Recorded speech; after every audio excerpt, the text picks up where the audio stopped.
देखें अभी तो ये चलान का जिन्होंने सिस्टम स्टार्ट किया कि एक पैसा बनाने की सामने सरकार की तरफ से मशीन, ठीक है, उसमें है क्या कि देखें डंपर्स वाले वो चल रहे हैं, रक्षा, चिंची, मजदा ट्रक्स, इवन दो के मजदा बसेस वाले, क्या इनमें इनके पास सीट बेल्ट्स हैं, क्या इनका ई चालान हुआ है, क्या इनको कोई टिकट्स इशू हुए हैं? ये तो इनके नाम पर भी नहीं है और मिल रहे हैं तो सिर्फ इनको गाड़ी वाले और बाइक्स वाले मिल रहे हैं, उस पर 1000 रुपये। इवन दो के बड़े फ़ख्र से बता रहे हैं डीआईजी साहब कहते हैं कि जो है हमने 27 करोड़ के चालान कर दिए, 37,000 चालान इशू किए, तो उसमें से दिखाइए हमें कि कोई मजदा का, डंपर का, चिंची, रक्षा, चिंची लोडर्स का कोई चालान हुआ है?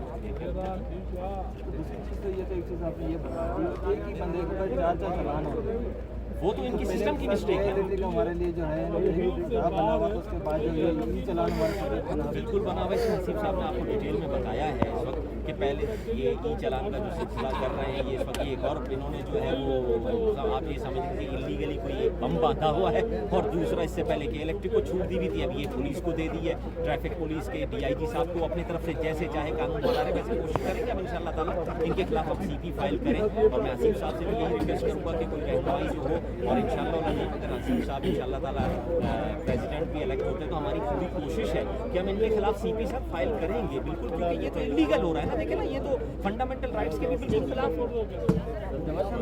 अगर आपकी जो है वो इलेक्शन आप जीत जाते हैं तो आवाम के लिए आप क्या समझते?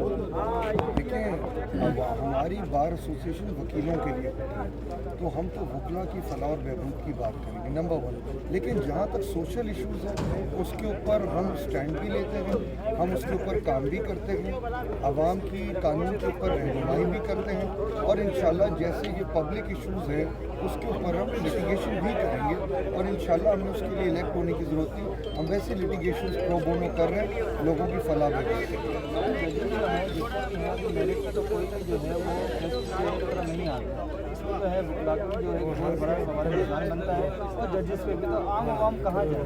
देखिए, यकीनी तौर पर सिस्टम में प्रॉब्लम्स हैं, लेकिन अच्छे लोग भी बैठे हैं, अच्छे जजेस हैं, काबिल जजेस भी हैं जो अच्छे फैसले भी फरमा रहे हैं। हाँ, ये ज़रूर है कि कॉन्स्टिट्यूशनल कोर्ट्स बनने के बाद उन जजेस को कॉन्स्टिट्यूशनल बेंचेस में रखा गया जो हुकूमत की तरफदारी कर रही है। ज़्यादातर उनका तरीका यही होता है कि इस तरीके से पिटिशन को डिसमिस कर दिया जाए, डिस्पोज ऑफ कर दिया जाए, जल्द से जल्द इंसाफ के तकाजे पूरे नहीं किए जाते हैं, आर्टिकल 10 की वायलेशन होती है, नेचुरल जस्टिस की वायलेशन होती है।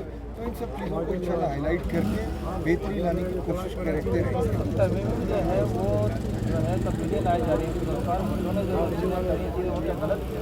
देखिए, वो एक अच्छा मार्केट सिस्टम है, उसमें एक बैलेंस था जुडिशरी के अंदर, लेजिस्लेशन के अंदर और एग्जीक्यूटिव के अंदर। अब ये तरमीम करके इन्होंने हमारी जुडिशरी को एग्जीक्यूटिव के मातहत कर दिया, उसकी इंडिपेंडेंस को सल्ब कर दिया। जब एक जज इस खतरे में होगा कि वो किसी भी वक्त किसी और सूबे में ट्रांसफ़र किया जा सकता है, कॉन्स्टिट्यूशनल जज, तो वो फिर इंसाफ में मबनी फैसले कैसे करेंगे?